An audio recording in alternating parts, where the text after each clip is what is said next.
Est-ce que vous avez acclamé pour moi ou bien vous avez acclamé pour vous?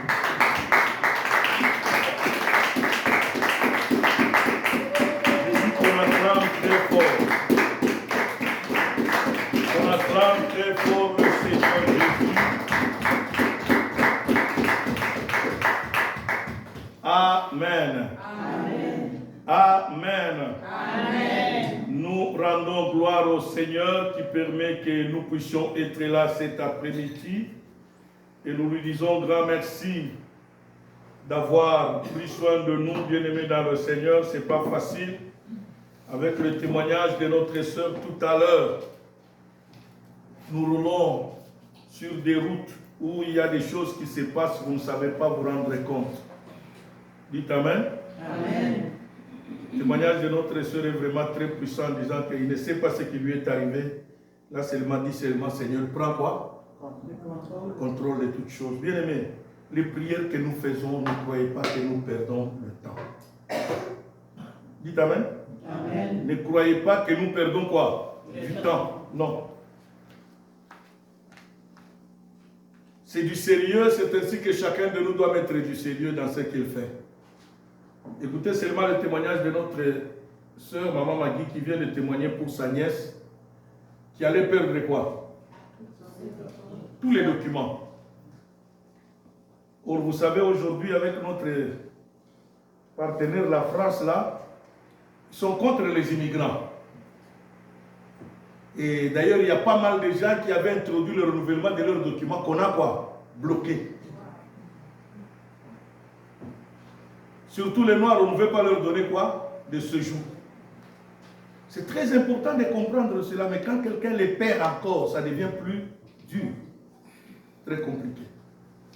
Mais Dieu, les prières que nous faisons, voilà pourquoi, bien aimés, quand nous disons, prions pour nos familles. Vous ne savez pas ce que vous êtes en train de faire, ma soeur, mon frère. Tu épargnes ton enfant du danger. Prions pour nos amis. Prions pour nos connaissances. Vous ne savez pas ce que Dieu, comment Dieu peut vous sauver la vie. Je rends gloire à Dieu pour ma fille ici qui vient de Kinshasa. Je suis allé la voir hier. Maman Josiane. Je suis allé la voir hier. Elle est arrivée vendredi. Et directement elle est arrivée, papa, je suis là. Et quand elle est à Montréal, parce qu'elle vient voir ses enfants, des fois elle vient en mission. Parce qu'elle travaille aux impôts, mais ça arrive qu'elle vient en mission ici. Mais à chaque fois qu'elle vient, elle appelle papa, je suis là. Mais quand je suis allé la voir, quel est le témoignage qu'elle m'a donné? Papa, j'ai fui le pays. Parce que j'ai échappé à la mort. 2 ou 3 fois, on m'a empoisonné. Et on ne sait pas d'où vient quoi? Le poison. Ici, au moins, nous sommes épargnés de cela. Mais en Afrique, c'est constamment, surtout au Congo aujourd'hui. Cette affaire chez nous n'existait jamais. Ça existait dans les milieux des politiciens. Quand à la présidence, on voyait que tu commençais à devenir gênant au niveau du président, il y a un service spécialisé qui va s'occuper de toi. Seulement à ce niveau-là. Mais pas au petit peuple aujourd'hui, c'est devenu même au petit peuple. Donc bien aimé, quand de fois nous vous appelons à la prière, c'est très important. Si vous avez suivi le témoignage de notre bien-aimé Dieudonné qui a témoigné la fois passée, lui il était sur l'autoroute. Et dans un sens quoi? Inverse. Et vous savez ici chez nous comment nous conduisons à l'autoroute.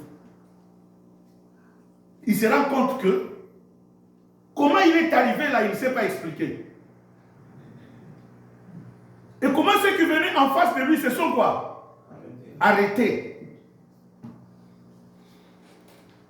C'est pour vous dire que les prières que nous faisons, ne croyez pas que nous perdons quoi? Le temps. Il y a quelque chose qui se passe. Est-ce qu'on peut acclamer le Seigneur? Nous aimerions dire merci à Dieu qui a permis. Aujourd'hui, c'est le premier dimanche. Nous dirons même la première semaine de notre programme de 80 jours que nous commençons sur le thème sortir des prisons sataniques. Et pendant ce temps, nous passerons des moments mémorables, bien-aimés, de prières et de paroles, d'enseignement aussi, auxquels j'aimerais encourager chacun de nous de ne pas y manquer. J'aimerais encourager chacun de nous de ne pas manquer,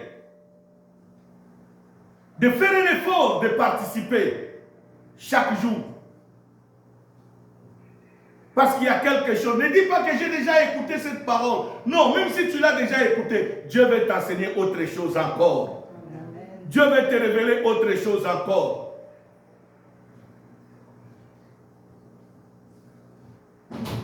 Alléluia. Amen. Le sous-thème que nous allons développer cette première semaine, nous parlerons de la définition des prisons et nous parlerons des différentes prisons. Montrer les types de prisons qui se retrouvent. Parce que nous voulons que le peuple de Dieu arrive à comprendre quand on parle de prison, c'est quoi. Et si Dieu nous fait grâce, le dimanche prochain, nous parlerons, est-ce qu'un chrétien peut-il se retrouver dans une prison satanique? Nous donnerons réponse à cette question. Dites Amen. Amen. Parce que beaucoup de chrétiens aujourd'hui, ils s'attachent sur d'autres versets qui les amènent dans leur ignorance et c'est ainsi que le diable continue à détruire leur vie.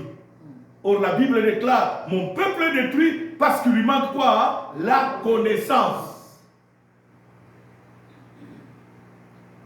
C'est comme ça que beaucoup d'enfants de Dieu, ils se croient que non, parce que j'ai déjà reçu Jésus comme Seigneur et Sauveur, tout est tombé. Non! C'est une démarche qui commence. C'est toute une vie qui fait quoi? Qui commence, qui a des étapes. Et parmi d'autres étapes, c'est la délivrance. Parmi d'autres étapes, c'est le combat que tu dois apprendre aussi. Parce que sans cela, tu vas vivre une vie de médiocre avec le Seigneur. Tu préféreras même la vie païenne que la vie quoi? Chrétienne, parce que tu ne comprends pas les choses. C'est ainsi que les gens qui ne croient pas à cela, ils croient que c'est de la blague, ils ne veulent même pas prier, ils disent non, Dieu a tout accompli. Il t'amène le plus fort. Amen. C'est comme ça, vous verrez les gens lui prient, ils disent non, non, qu'est-ce que ma prière va faire? Si ta prière ne fait rien, Jésus n'allait pas prier. Alléluia. Amen. Lui qui est fils de Dieu et qui est Dieu, est-ce qu'il avait le droit de prier? Mais la Bible dit il passait toutes les nuits, tous les jours, il passait de temps, même des 40 jours de jeûne. Il était dans le désert pour prier. Pourquoi faire? Si lui qui était fils de Dieu et Dieu, il a prié, à combien plus forte raison toi et moi? Alléluia. C'est pour montrer que toi et moi, nous avons besoin de quoi? De la prière. Et nous devons nous réveiller, bien-aimés, dans le Seigneur du sommeil. Nous allons nous mettre debout pour faire la lecture de notre texte de cet après-midi, où nous allons parler de la définition et des différentes prisons. Genèse chapitre 39, le verset 17 au verset 20. Je vais demander à la sœur José de nous lire cela. Genèse chapitre 39, versets 17 à 20. Je lis au nom du Seigneur. Amen. Alors elle lui parla ainsi. L'esclave hébreu que tu nous as amené est venu vers moi pour se jouer de moi. Et comme j'ai élevé la voix et que j'ai crié, il a laissé son vêtement à côté de moi et s'est enfui dehors. Après avoir entendu les paroles de sa femme qui lui disait, « Voilà ce que m'a fait ton esclave », le maître de Joseph fut enflammé de colère. Il prit Joseph et le mit dans la prison, dans le lieu où les prisonniers du roi étaient enfermés. Il fut là, en prison. Parole du Seigneur. On acclame très fort le Seigneur. Veuillez vous asseoir. La première des choses que nous verrons sortir de ce texte, c'est le mot prison. Donc, quand la Bible écrit quelque chose, j'aimerais que chacun de nous note cela. Bien aimé, quand la Bible écrit quelque chose, mentionne quelque chose, Ne crois pas que la Bible l'a mentionné pour le plaisir de la mentionner. Non. Il y a quelque chose là-dessus. Si le mot prison, bien-aimé, ne servait à rien, Dieu n'allait pas permettre que cela soit marqué où? Dans la Bible. Si Dieu a permis que le mot prison soit marqué dans la Bible, c'est pour nous témoigner que les prisons existent.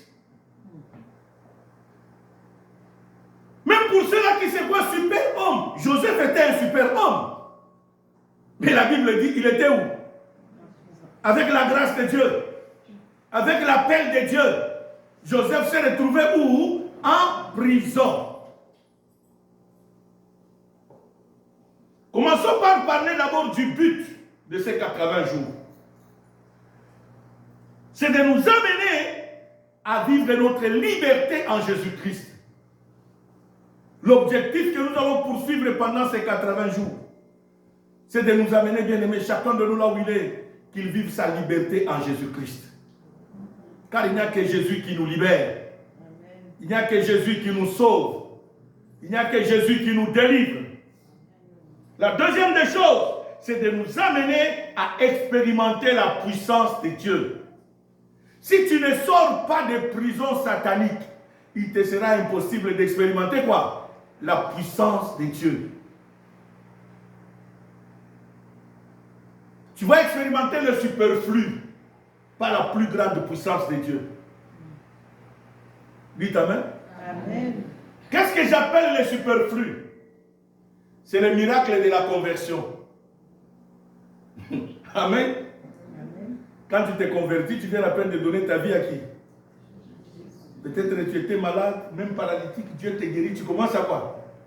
À marcher. Ça, c'est le miracle superflu que Dieu a fait seulement pour t'attirer quoi? À lui. C'est là que vous êtes tous dit, mais comment? Celui-là, il n'est pas. Comment Dieu a fait le miracle? Ça, ce sont des superflus. En Swahili, on appelle ça matabiche. Cela veut dire quand tu vas acheter quelque chose, on t'ajoute des petits quoi? C'est comme des bonus quoi. On peut appeler ça comme des bonus. Donc tu risques de vivre avec quoi? Des bonus. Mais la vie, il n'y a pas seulement des bonus, il y a la consistance de la vie. Dites Amen le plus fort. En Jésus, tu es appelé à vivre cette vie constante de puissance de Dieu. Tu ne dois pas vivre des petits bonus.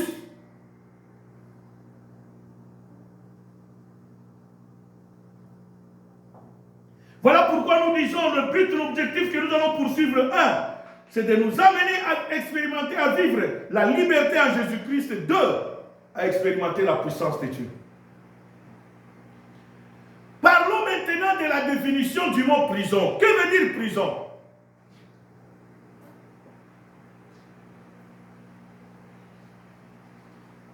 Il y a 2 définitions que je veux donner. Selon le monde, la prison, c'est un lieu de détention des violeurs de la loi. C'est un lieu où on incarcère les personnes qui ont violé quoi? La loi. Quand tu as volé, n'est-ce pas, tu as violé la loi? Donc, on doit quoi? T'arrêter et jeter quoi? En prison. Quand tu as menacé quelqu'un, tu as agressé quelqu'un, avec ou sans arme, on doit quoi? T'arrêter. Te mettre quoi? Parce que tu as violé quoi? La loi. D'où la prison, c'est un lieu de punition des personnes qui ont violé quoi? On les met là-bas pour le punir, les rééduquer. Ça, c'est selon le monde. Mais du côté spirituel maintenant,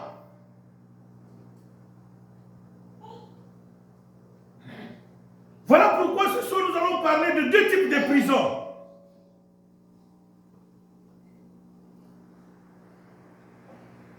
Ici, dans Genèse chapitre 39,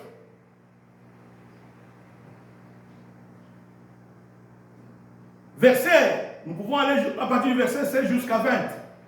Le texte qu'on a lu nous parle de la première prison, selon le monde. La femme de Potiphar a dit à son mari que l'esclave que tu m'as amené dans la maison a voulu quoi? Me violer, abuser de moi. Or, quel a été le problème? Selon l'historique, Joseph a été vendu et arrivé en Égypte, c'est Potiphar qui l'a pris chez lui comme serviteur, comme esclave. Mais la Bible dit ceci, Dieu a fait grâce à qui? À Joseph. À tel point que dans la maison de Potiphar où il travaillait, Dieu bénissait tout ce qu'il faisait. Et c'est comme ça que Potiphar, qui était parmi les notables qui travaillaient à la cour du roi Pharaon, a eu confiance à qui? À Joseph. Et il lui a donné la responsabilité de toute sa maison. À tel point que même ses propres finances, c'est Joseph qui faisait quoi? Qui gérait. Quand Potiphar veut sortir, il veut faire un petit don à quelqu'un, il doit demander à qui?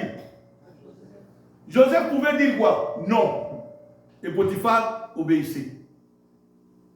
Quand sa femme a vu la confiance qu'avait son mari envers cet enfant-là, la femme a dit, que faire pour gagner l'argent? Laisse-moi aimer cet enfant, que je sors avec lui. Comme ça, en sortant avec lui, j'aurai quoi? Parce que tout l'argent de mon mari est entre les mains de qui? De cet enfant. Il vaut mieux avoir et l'enfant et quoi? Et la richesse qu'il garde. C'est comme ça que la Bible nous raconte que la femme de Potiphar a commencé à avoir des yeux sur qui? Sur Joseph, pour sortir avec Joseph. À maintes fois, elle a tenté, Joseph a dit, pas question. Il dit, mon maître m'a fait confiance sur toutes les choses, m'a donné pouvoir sur toutes les choses, sauf sur toi. Je ne trahirai jamais mon Dieu. Dites Amen plus fort. Amen. Je suis en train de parler des deux types de prisons qui existent dans le monde. Et la première prison, c'est ça ce que nous parlons. De ceux-là qui ont violé quoi? La loi. Quand la femme a vu que Joseph ne pouvait jamais accepter sa demande, cette femme a mijoté quelque chose dans sa tête. Que faire? Il faut que je l'attrape de force. C'est comme ça, un jour, elle était couchée dans son lit. Comment elle était? Il y en a des commentateurs qui disent qu'elle était dans la tenue d'Adam. Vous me comprenez, la tenue d'Adam? Et elle a appelé qui? Joseph. Et quand Joseph est entré dans la chambre, il y en a d'autres qui disent qu'elle avait la serviette peut-être sur sa poitrine. Ou le drap qu'elle s'est couvert seulement pendant qu'elle était en tenue de quoi? Elle a demandé à Joseph, elle a supplié à Joseph. Joseph a refusé. Fin de fin, elle a tenu Joseph quoi? Dans les habits. Et les commentateurs disent que non, pendant qu'elle voulait tenir, pendant qu'elle faisait des mouvements pour que Joseph couche avec elle, le drap ou la serviette qui était sur sa poitrine est quoi? Et c'est comme ça qu'elle a couru vite, elle a tenu les habits de qui? Et Joseph a fui. Joseph a dit, je préfère quoi? Fuir ici. Alléluia. Amen. Joseph est parti. Bien-aimé dans le Seigneur. Et pendant que Joseph partait, la femme a crié scandale.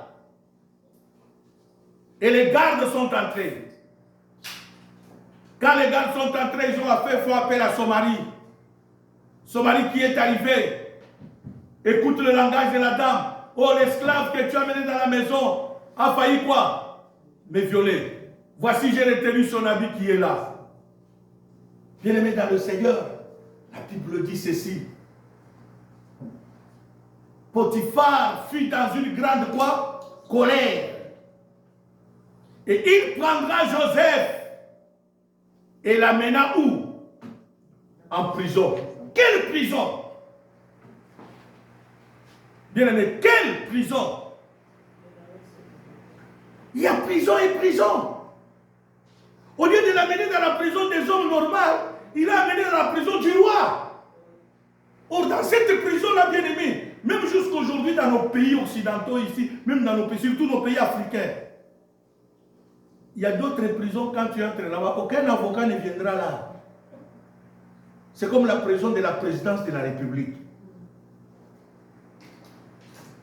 Il y a des prisons, bien aimés, quand il y a que Dieu qui peut te défendre là-bas. Là, il n'y a personne. Parce que d'abord, personne ne connaît cette prison. On ne te donne même pas l'accès de parler avec ta femme ou tes enfants. Là-bas, si tu n'es pas mort, à moins que Dieu te fasse quoi? Grâce, il te libère. Et la Bible déclare, c'est dans cette prison qu'on a jeté qui? Joseph. Donc bien aimé, tu peux te retrouver dans cette prison-là. Et cette prison, la seule sortie de cette prison, c'est la repentance devant Dieu. Et tu es conscient que j'avais violé quoi? La loi. Mais ici, Joseph n'avait pas violé quoi? Hein? La loi. Mais on l'a jeté dans cette prison du monde. Dites Amen le plus fort. Amen. Alors, de quelle prison es-tu? Prenons maintenant la deuxième prison. Je l'ai dit bien, la première prison, le motif c'est quoi? Violer la loi du monde. Pour Joseph ici, le motif pour lequel on a arrêté Joseph, c'était quoi? Soit disant qu'il a violé la femme de son maître. Qu'il a voulu quoi? Abuser de la femme de son maître. C'est pour ça qu'on l'a arrêté. Deuxième prison, c'est la prison satanique.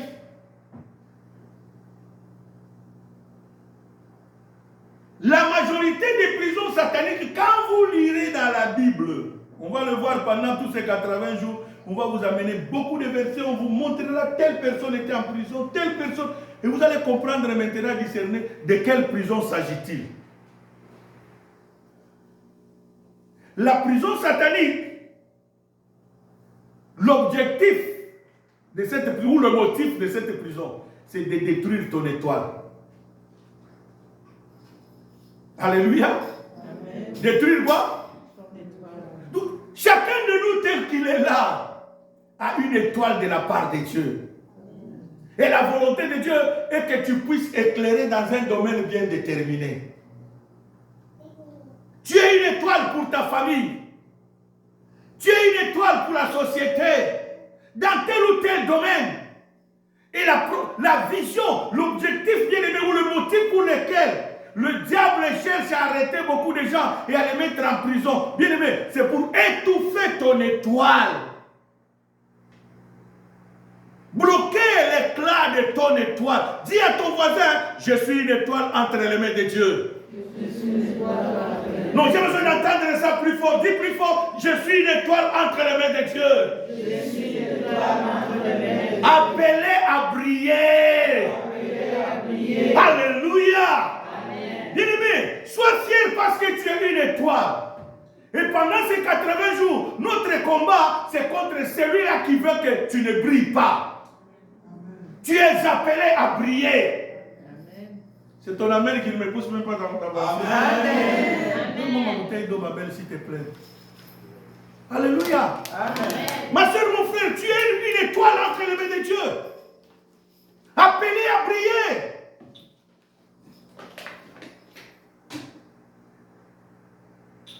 Appelé à éclairer tous ceux qui sont dans les ténèbres. Amen.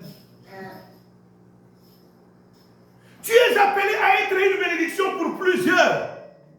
Mais le diable est connaissant cela. Il va chercher à te mettre quoi? Dans la prison. Et beaucoup d'enfants de Dieu aujourd'hui sont où? Dans la prison satanique. Beaucoup sont dans des prisons sataniques. Et pour preuve, pour mieux les tuer, le diable a affaibli même leur vie de prière. C'est pour cela qu'il n'aime pas quoi? Il parle même mal contre moi, vous exagérez vous. Vous croyez que c'est en criant comme ça que Dieu va écouter? Oui, c'est comme ça que Dieu va écouter. Toi, tu ne connais pas le secret, reste pour toi. Alléluia. Amen. Toi, tu ne connais pas quoi, hein? Les secrets. Reste pour toi, tu vas vivre avec les bonus. Moi, je ne suis pas appelé à vivre avec les bonus. Donc pendant les 80 jours, je suis venu dire à quelqu'un, révolte-toi. Tu n'es pas appelé à vivre avec les bonus. Amen. Tu es appelé à vivre la plus grande puissance de Dieu dans ta vie. Amen. Et quand tu sors, les gens te regardent, ils glorifient le nom de l'Éternel, ton Dieu. Tu es appelé à vivre les grandes choses, ma soeur, mon frère. Tu n'es pas appelé à te contenter des miettes, non. Nous ne sommes pas appelés à vivre pour des miettes, non. Genèse chapitre 37, versets 18 à 21. Lisez-moi ce texte-là. Oui, Genèse 37, versets 18 à 21. Je lis au nom du Seigneur. Amen. Ils le virent de loin, et avant qu'il fût près d'eux, ils complotèrent de le faire mourir. Ils se dirent l'un à l'autre, « Voici le faiseur de songes qui arrive. Venez maintenant, tuons-le et jetons-le dans une des citernes. Nous dirons qu'une bête féroce l'a dévoré et nous verrons ce que deviendront ses songes. » Ruben entendit cela et il le délivra de leurs mains. Il dit, « Ne lui ôtons pas la vie. » Parole du Seigneur. Alléluia. Verset 20, il dit, nous verrons ce que deviendront quoi? Ces songes. Est-ce que vous lisez avec moi ce texte? Le verset 20 dit que nous verrons ce que deviendront quoi? Ces songes. En d'autres termes, nous verrons ce que deviendront son étoile. La Bible dit Joseph était le 11e enfant d'une famille de 12.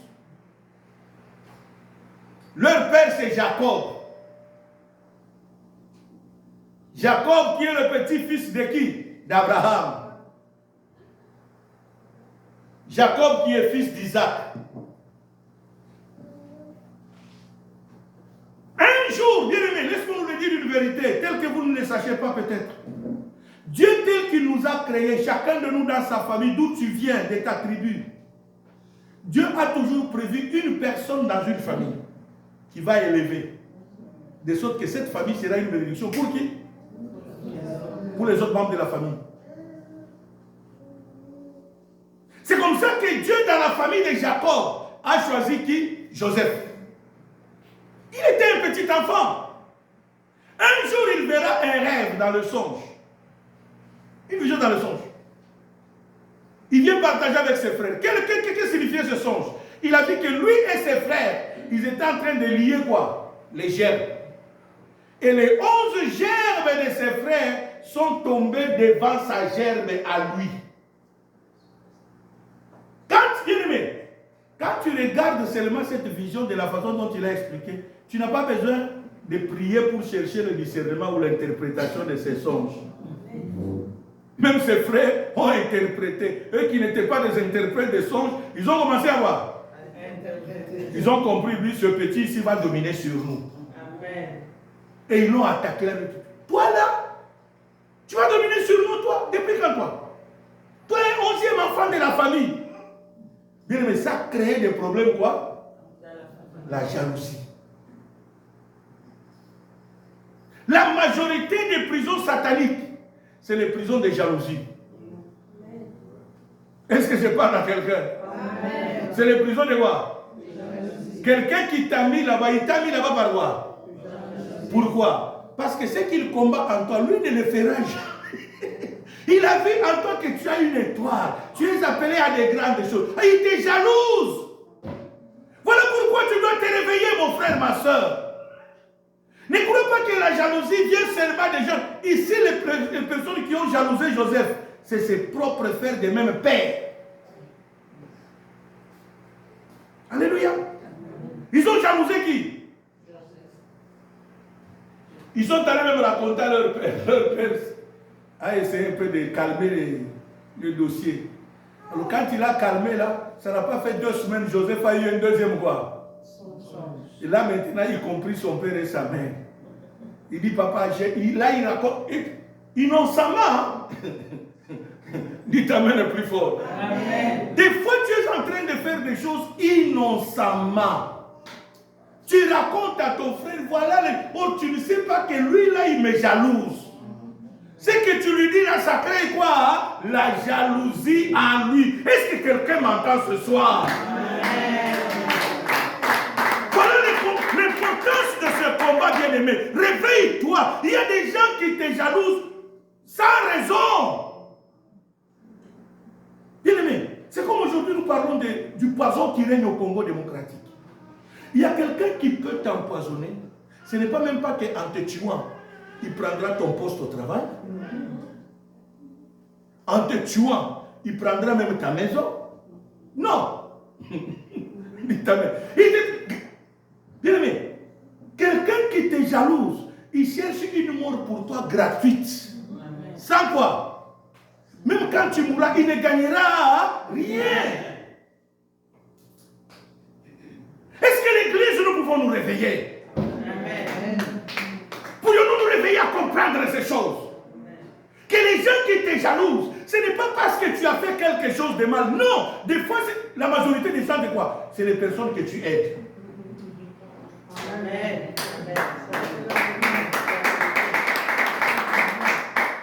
Les gens que toi tu soutiens là, ce sont eux qui te jalousent. Ce sont eux qui cherchent ta mort. Ce sont eux qui cherchent ton échec. Ce sont eux qui ne veulent pas que ton mariage avance. Ce sont eux qui ne veulent pas que tes affaires avancent. Ce sont eux qui ne veulent pas que toi tu sois en bonne santé. Ils ne te souhaitent jamais le bonheur. Quand il te voit que ça commence un peu à marcher, il a touché à la magie. Hein? Il te met plus fort. Amen. La Bible dit, Joseph a eu le deuxième songe. Cette fois, il raconte à son père. Il dit, papa, j'ai vu le soleil et la lune et 11 étoiles se prosterner. La Bible dit, ce jour-là même, son père s'est fâché. Il dit, comme en quinois, en lingala, il dit, petit hasard, la courage là-bas, dans boudin. En d'autres termes, ce petit a un courage diabolique, c'est ça que ça veut dire. Comment tu peux dire le soleil, la lune, cela veut dire, l'interprétation est claire. Le soleil, c'est qui? Son père. La lune, c'est qui? Sa mère. Et les 11 étoiles, c'est qui? Il dit, ils sont venus voir.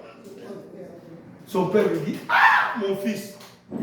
La première fois, c'était tes frères.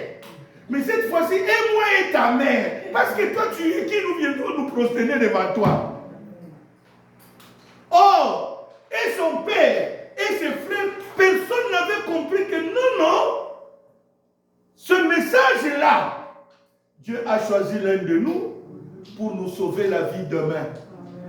Bien-aimé, quand je dis que tu es une étoile, les gens qui te combattent là, ils ne savent pas que ton étoile, c'est pour les sauver la vie demain. Ton étoile est pour les sauver. Donc, Dieu ne fait rien pour rien, bien-aimé. Dieu, quand il te choisit comme une étoile, c'est pour sauver ta famille demain. C'est pour sauver tes amis demain. C'est pour sauver tes frères et sœurs demain, bien-aimés.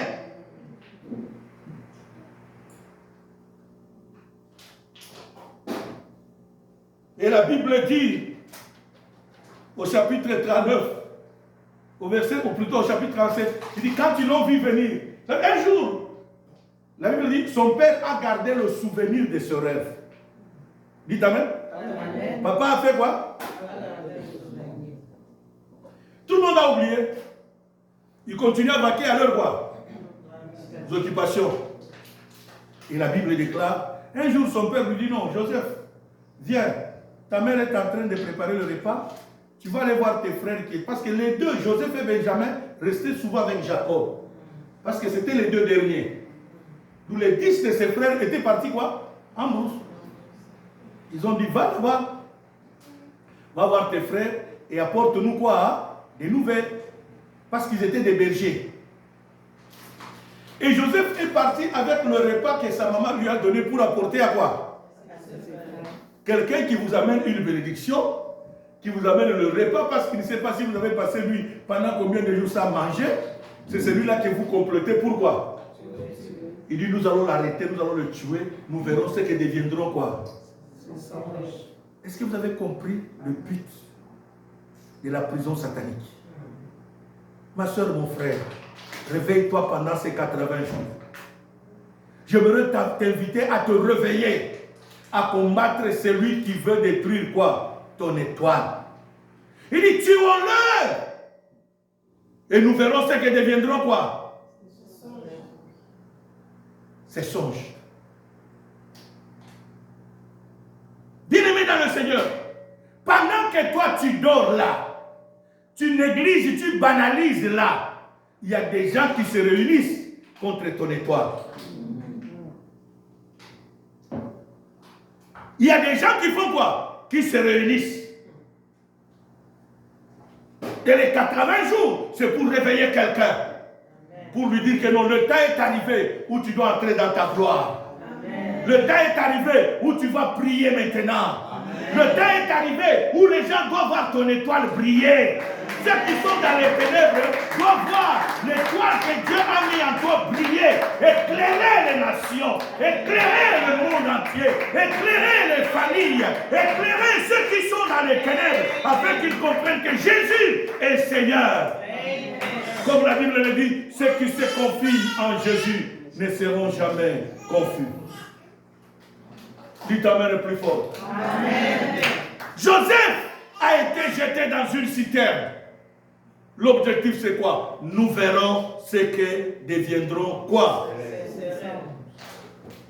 On verra ce que deviendra son étoile. Dis à ton voisin, si tu es de ceux-là qui me combattent, tu as commis une erreur. Tourne-toi, dis à celui qui est à ton côté, là, devant ou derrière. Dis, ne sois pas à côté de ceux-là qui me combattent. Ne sois pas de la famille de ceux-là qui sont contre mon bonheur. Parce que pendant les 80 jours là, vous allez avoir chaud. Dites Amen le plus fort. Dis à celui qui est devant, qui est derrière, ne sois pas de ceux-là qui sont contre mon bonheur. Parce que vous allez avoir chaud pendant ces 80 jours. Je ne vous laisserai jamais tranquille pendant ces 80 jours. Alléluia.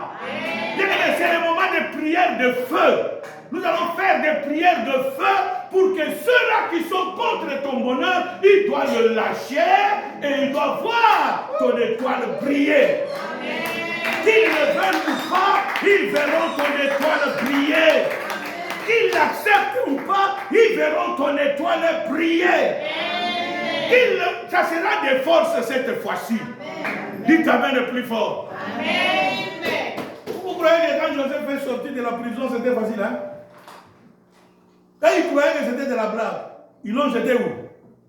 Dans la citerne. Quand ils ont vu les marchands, les Arabes passer, les Égyptiens passer, ils ont vendu quoi? C'est Rouben qui a sauvé Joseph. Rouben l'aîné. Il a dit non, non, non, ne tuons pas notre jeune frère. Ne gardons pas le sang innocent. Fendons-le seulement. Dites Amen. Amen. Ils l'ont quoi? Pas seulement ils ont voulu, même tout ça, la vente qu'ils ont fait, l'objectif de cette vente c'est quoi? Nous verrons ce que deviendront quoi? Dites Amen le plus fort. Oh bien-aimé, je suis en train de dire à quelqu'un, fais confiance à Dieu. Amen. Même si on t'avait vendu, le Dieu là est capable, bien-aimé, d'échanger la vente en gloire. D'échanger la vente en gloire, en gloire. Comme pour Joseph, Dieu a changé la vente en quoi? Il est allé là-bas. La femme de Potiphar l'a envié. On l'a jeté quoi? Mais la prison est devenue la gloire de Joseph. Amen. Même en prison, Dieu est allé. Lisez la Bible. Même en prison, Dieu a accordé la faveur à qui? À Joseph. Même en prison. Le chef de la prison est venu. À partir d'aujourd'hui, c'est toi le chef. Tous les prisonniers pour manger, boire, aller même à la toilette, ils dépendaient de qui? De Joseph. C'est comme ça, même en prison, il a eu les rêves. Est-ce que je parle à quelqu'un? Il a interprété des visions en prison. Amen. Deux des prisonniers qui étaient les prisonniers des rois, des conseillers des rois. L'un est venu le voir. Voilà ce que j'ai vu. Joseph dit, ton rêve dit, on va te libérer, mais on va te tuer. Le deuxième vient avec le rêve. Il dit, toi, ton rêve veut dire, on va te libérer et tu seras quoi? Réhabilité. Mais quand tu seras réhabilité, souviens-toi de moi. Amen. Alléluia. Amen. Souviens-toi de quoi? De moi. Bien aimé, ça s'est exécuté. Le monsieur est parti, il a oublié qui? Joseph. Dis à ton voisin, moi je suis quelqu'un qu'on n'oublie jamais. Moi, je suis quelqu'un qu'on n'oublie jamais. Parce que j'ai la marque de Jésus sur moi. J'ai la marque de Jésus. Alléluia. Tu peux m'oublier, mais Dieu ne m'oubliera jamais. Amen. Joseph en prison. L'ami qui l'a libéré est parti, l'a oublié. Mais Dieu a créé un événement. Dieu a fait rêver Pharaon. Dis à ton voisin que Dieu va faire rêver des grands. Dieu va faire rêver les grands. Pour moi. Est-ce que quelqu'un croit à cela? Amen. Est-ce que quelqu'un croit à cela que Dieu va rêver déjà à cause de lui? Amen. Là où les gens t'ont abandonné, ils t'ont émis, ils ne vont plus faire quelque chose pour toi. Dieu va faire rêver les gens pour toi. Amen. Le roi a rêvé. Et personne de tout son entourage a pu interpréter son rêve. C'est là que celui-là, que Joseph avait interprété son rêve. Quand le roi voulut tuer tous les sages, il dit non mais ne tue pas. Moi je connais quelqu'un qui a la spécialité d'interpréter quoi. Il est où? Il est en prison. Avez-vous déjà vu quelqu'un quitter la prison jusqu'à la primature? Dites Amen plus fort. Amen. Mets-toi debout là où tu es, c'est juste une introduction. La semaine prochaine ne manque pas. Demain ne manque pas. Nous serons en feu, en ligne aussi. Demain, vous la priez. Ce soir, nous voulons prier d'abord, bien aimé. Que tout celui qui veut détruire ton rêve là, qui a mission de détruire ton étoile, dis-lui qu'il a échoué. Mets-toi debout là où tu es. Élève d'abord les mains. Commence à dire merci à Dieu pour la parole que tu as écoutée ce soir. Alléluia. Élève les mains à l'air. Dis merci à Dieu pour la parole que tu as écoutée.